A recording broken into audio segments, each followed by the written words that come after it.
Yeah, that's pretty smart, yeah. Yeah. Okay, Mike. Hi there. Hi. Hi. Hi. So, yeah, by all means. Welcome,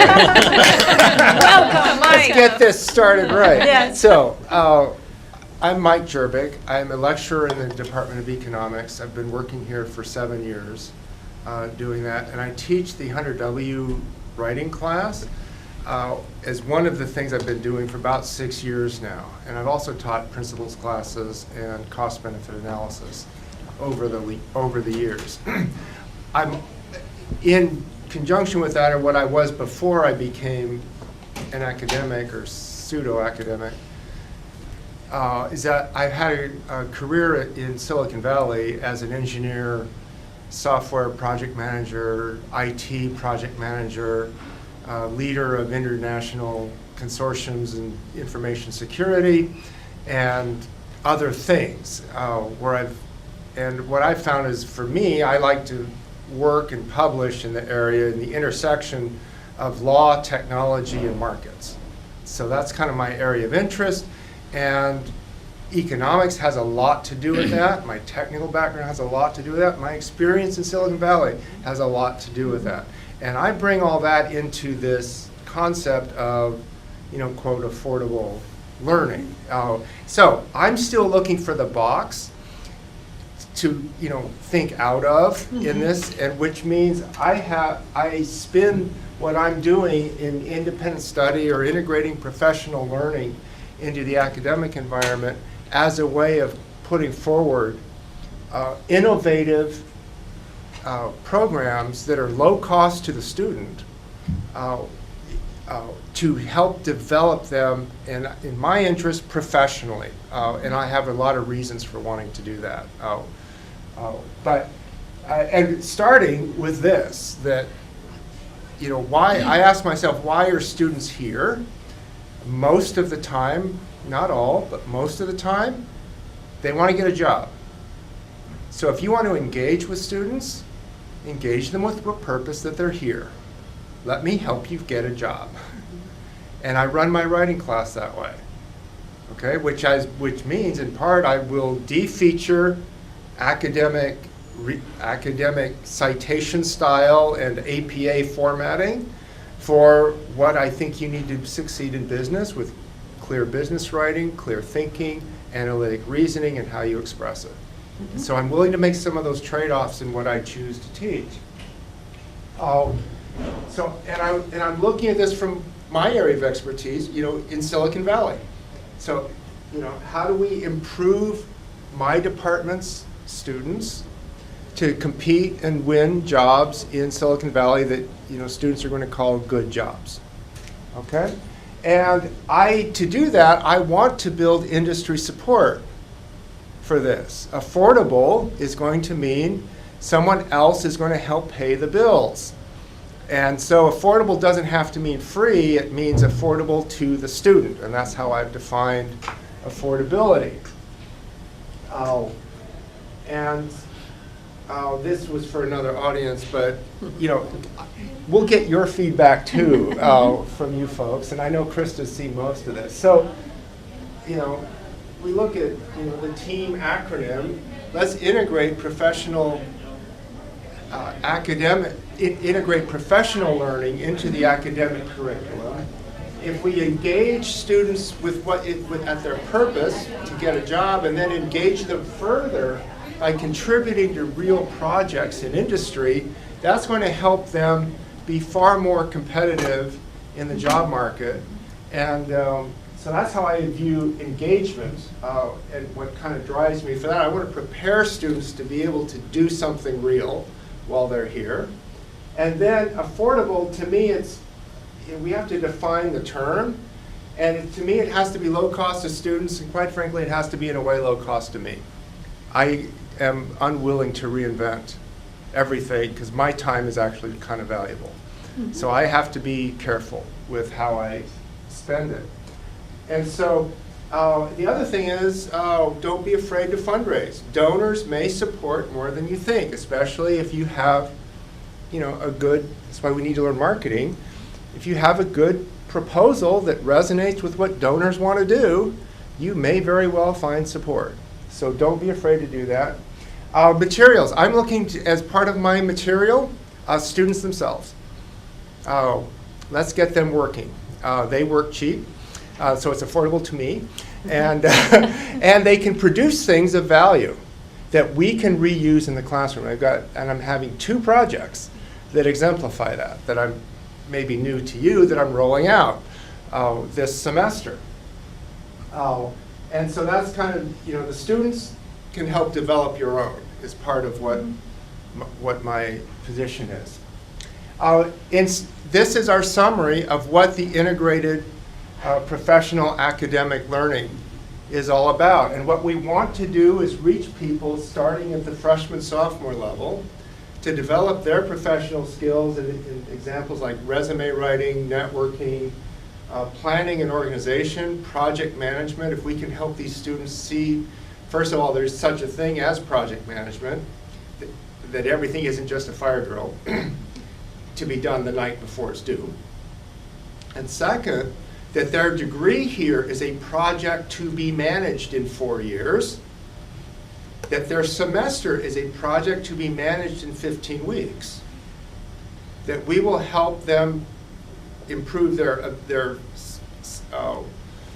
student success here, but as well they will have a basis in which to talk to their future employers for future activities beyond this place. All right.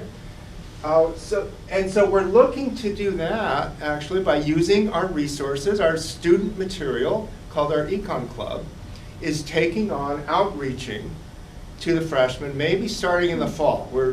It's a little fluffy, but maybe starting in the fall to do that. They can, and this Econ Club can leverage the other resources we have on campus, like the Career Center and places that offer these services, but kind of work with them, tune them, engage with faculty to support these, and faculty members want to do this, at least some do, including me, want to do this. So this is something you can outreach early on.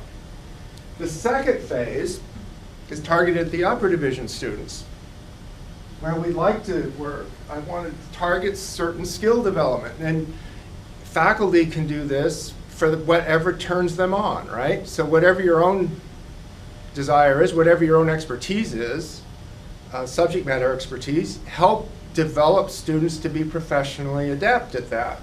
So in my case, I have a number of different professional certifications. I know how they work. I know how that exam structure works. I know kind of what that kind of thing's about. And from that, I know what is a career level certification, what's an entry level certification. So if you target entry-level certifications for students, they have a credential that helps them make them more competitive on the market if they've earned that as an undergraduate here. Okay? So I target an information risk analysis certificate that is entry-level oriented. There's a fundamentals of security run by a group called ISACA that has a chapter on campus that helps train people in information risk analysis. That's a highly economic way of looking at a complex problem, backed by certain level, entry level, but certain level of familiarity with the fundamental concepts of information security.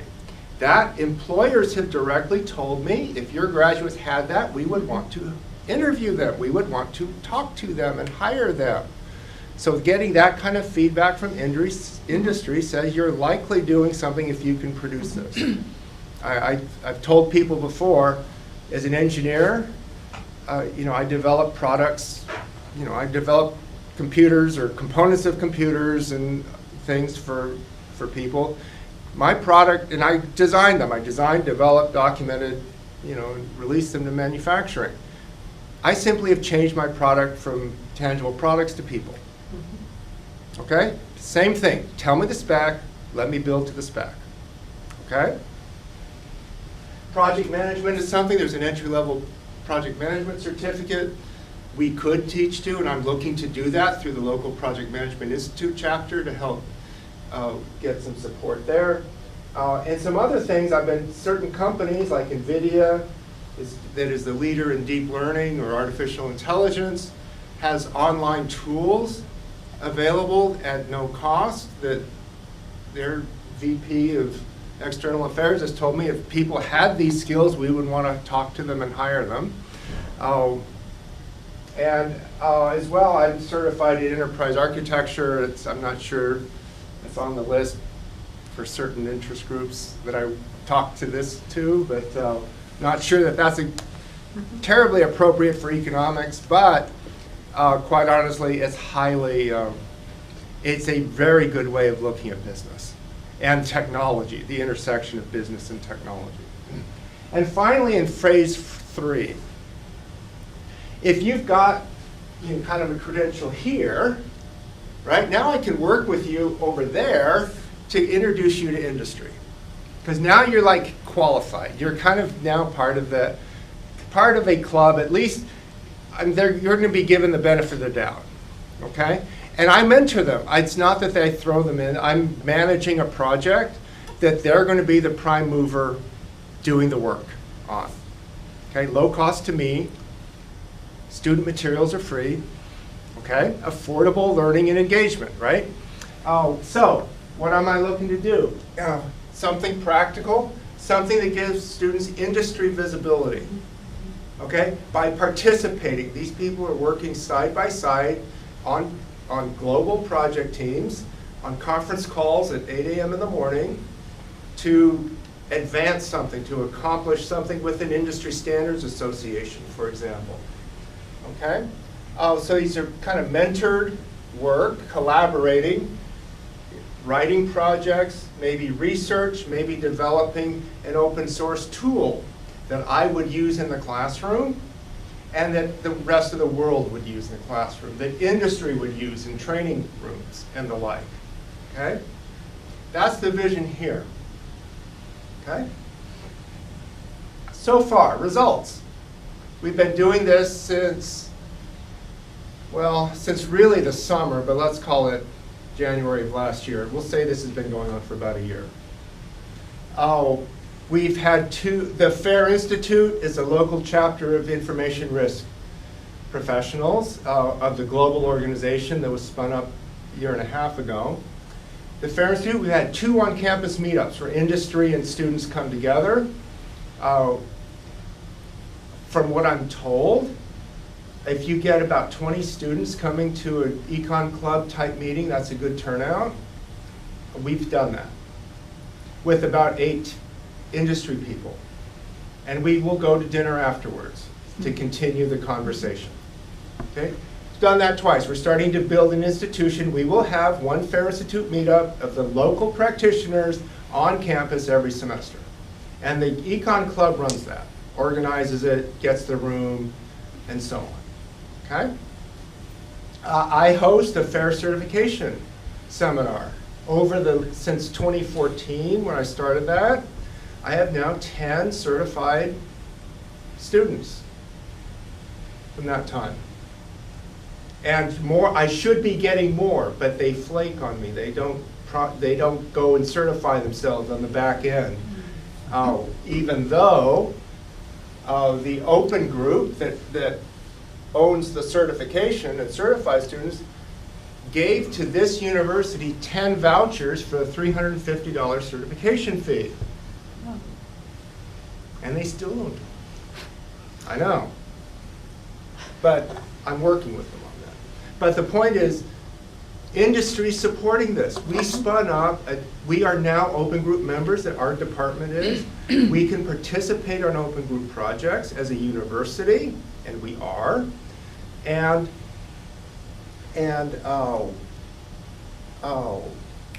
they, the open group, is supporting this university by providing exam vouchers to help these students, because that exam fee is a barrier to students getting their certification and so on, okay?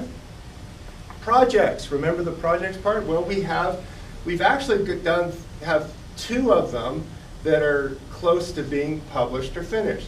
John Linford, who you know, is writing an open fair process guide for how to use the risk analysis method. aimed at first-time practitioners. So guess what? I'm bringing that in the classroom. It started off with my notes, but that document I will bring in at no cost into the classroom to help me teach.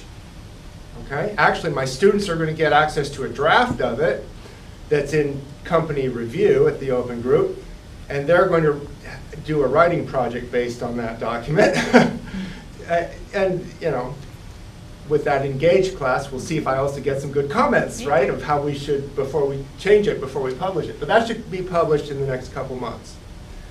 We also did a cost-benefit analysis for an interesting question driven by the Regional Health Authority in Norway. That project, Sushmita Kasturi, who's a graduate of December, worked with me on, as well as Biana Strageland, I can't get her name right, in Norway from Capgemini, worked on that project since about July.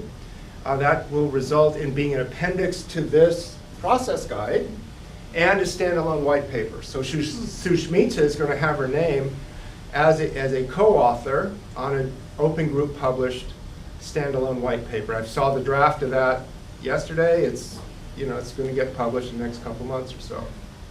Okay? We presented this and this at the Open Group Conference keynote in San Francisco in January.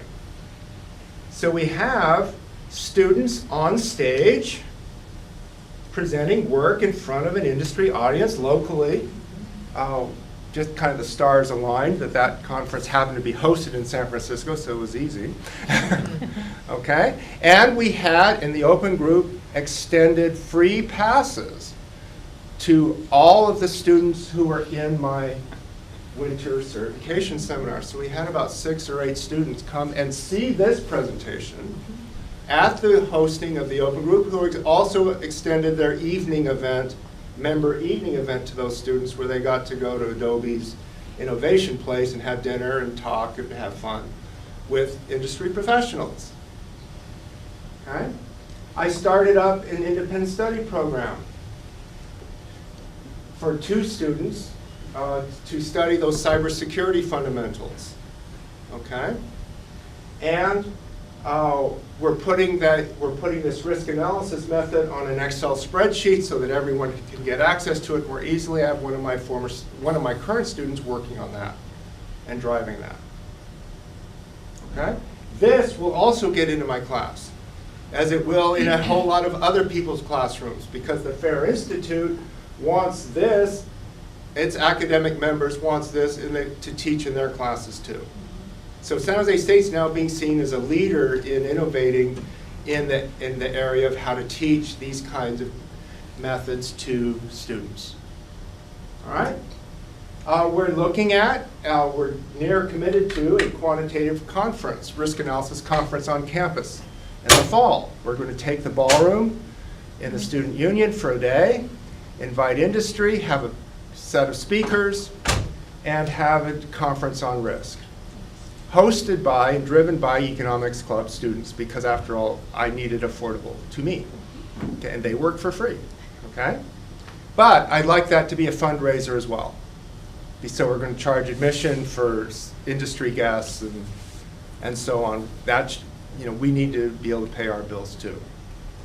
I've had students hired from this. One is working at the premier company who does quantitative risk analysis. She was hired a year ago, about today or so. And I have other FAIRS certified students working in other places locally in the general risk analysis field. One is also doing at a startup competitor to this premier company, who's doing risk analysis for them. So, people are getting jobs, either locally or across the country. And others are practicing this in different places, including former students like John and Sushmita, right, who are getting industry visibility for it. And so we're accomplishing this. This is how you become a leader. This is what businesses do to become leaders in a field. this was what we presented at the Open Group in January. This was just the title slide of that. You can have the slides, Krista. You don't have to take pictures. Come on. Okay. Oh, and Lydia Ortega, Dr. Ortega, was a keynote speaker for another session right before this one. This is kind of our summary. We had this on a table at the Open Group meeting to help advertise what it is that we do and help put forward this program. You have to advertise. You have to build your support. And so the more people that you can see this, the more support you're going to build.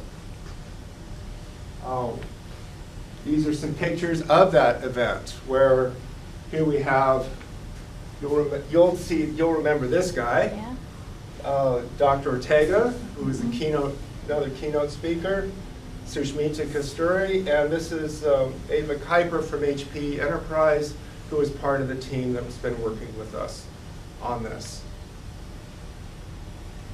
So this is kind of what we're planning for going forward. Okay, and like I said, we've got help. The Open Group is sponsoring us with very tangible support for students through passes to conferences, which are $300 a day type conference fee passes, certification fee vouchers, and the CEO of the Open Group presented awards to our students at last commencement for those who had achieved their certifications. So we're building this relationship with the Open Group that at the most senior level in the company for this academic program and our students. And that's how you're going to build that kind of support that does keep things affordable. You want that tie-in, right? The Koch Foundation has given me a grant to help with other things in this program, including things like award money for students who are on the independent study program to help pay for their certification fees, maybe some online courseware and the like. So that support has been absolutely vital. And finally, we've just made connections with this organization, Probability Management's a nonprofit headed by Sam Savage at Stanford. It has some very interesting statistics tools that work on Excel that he generally lets loose at no cost, but we're looking to put them into that FAIR spreadsheet.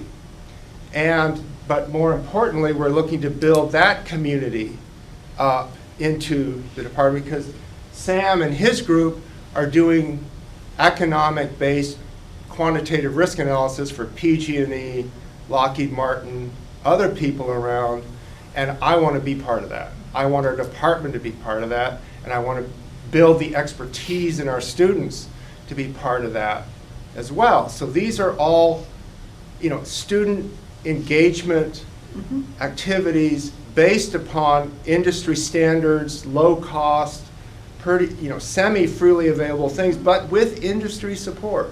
And I think if you do that, you have a way of making things affordable. So that's what I got.